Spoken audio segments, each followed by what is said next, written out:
Welcome to the closeout report for the Fund 7 Community Governance Oversight, or CGO, proposal. I am Stephen Whittenstall, the proposal's project manager.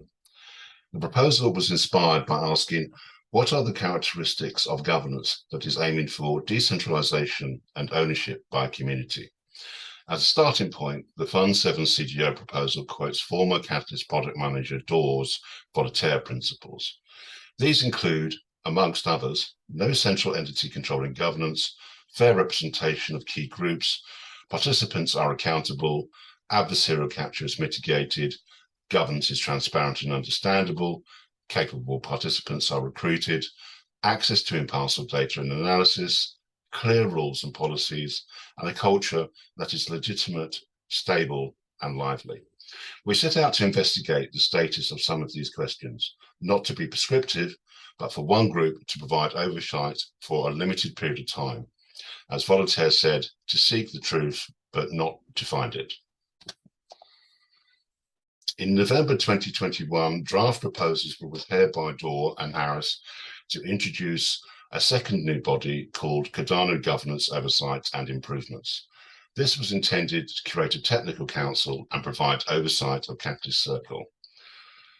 In the pre-funding phase, I researched possible aspects of governance oversight and delivered after town hall workshops on anti-fragile success criteria and how to nurture a listening culture in Catalyst. In preparation for funding, I also held a series of ideation meetings with Joe Allen. In February 2022, the CGO proposal was voted for and successfully funded. The Fund 7 CGO project started in March and ran into June 2022. 8 core participants met every 2 weeks to examine 4 key areas. These key areas of governance are Catalyst Circle problem sensing, Fund 8 challenge setting, DREPs, and Catalyst parameter changes. We also provided updates on our activities at town halls and noted any significant governance changes we had observed. Now I'll hand over to Alison to provide more detail on these key areas. Thank you, Stephen.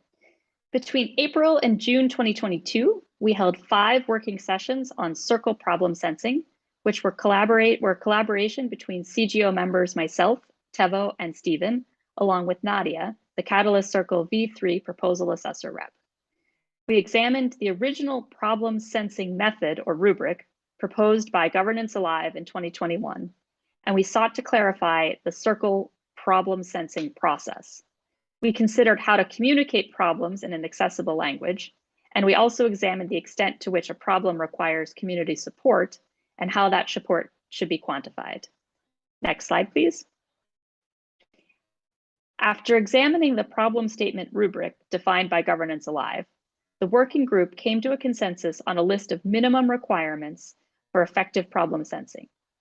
We decided that a problem would be considered ready when it has a title, a problem description, a reason to exist for Project Catalyst, a description of current and envisioned state, and a method to measure outcomes. All of the working group participants agreed that Circle reps should continue to engage with the process, and we also noted that in the future, the process of progressing problems across the board would need additional attention.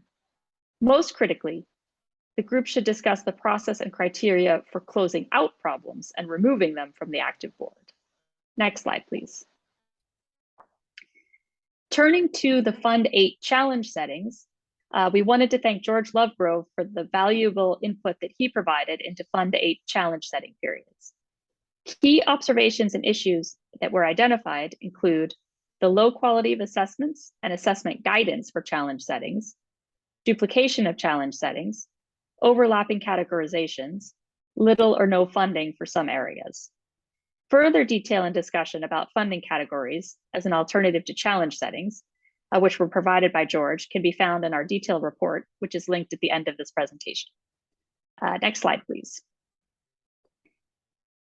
Bill Koo, who's a CGO member, has noted that a move to categories would require significant consideration, discussion, and work, and should involve answering some key questions such as, how will the community adjust to categories and their parameters in the future? How are goals and objectives set and adjusted by the community? What alternatives are there to categorizations? Is it possible to maintain challenge setting's purpose and flexibility whilst also bringing in the structure and surety that categorization can bring? And how would a decision to move to categories be legitimized, mandated, and decided by the community rather than IOG? Further detail on all of this can be found in the CGO F7 report. Next slide, please. Turning to the topic of DREPs, and following the announcement of the DREPs initiative, CGO agreed to track and document ongoing community engagement with DREP implementation. The first DAO governance literature review, led by Kenrick Nelson, was held on the 26th of April, 2022.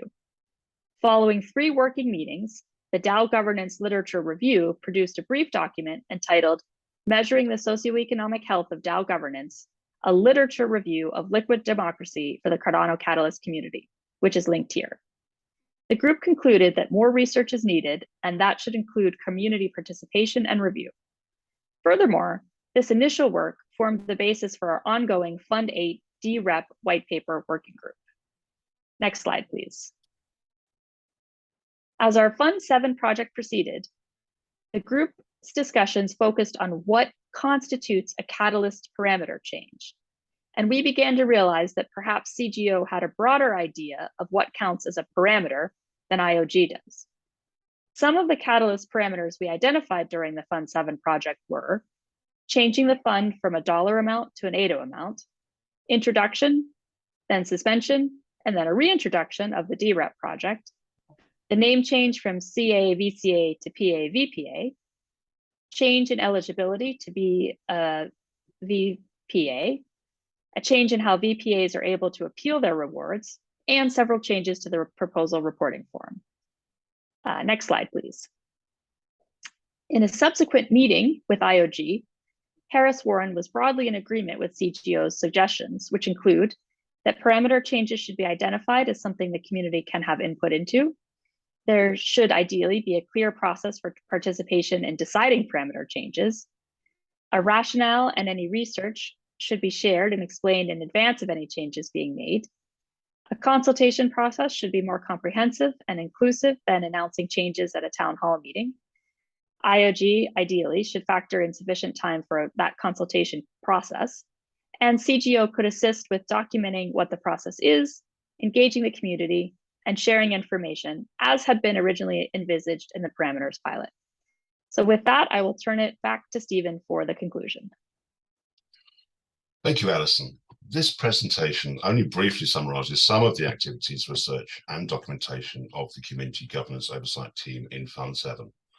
If you're interested to know more, please read our detailed report by following the link provided. Further supporting documentation is also available on our CGO Gitbook.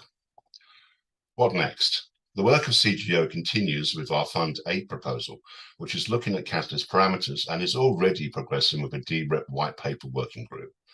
To quote TiVo, governance oversight topics cover focused areas where decision-making has had the highest impact on upcoming changes. It looks like the provided deliverables have started great discussions and useful insights for future collaborations.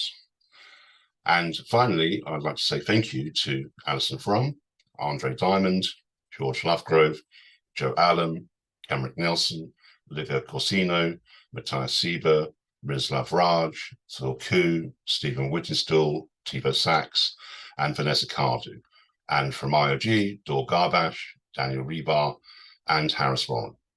Thank you very much.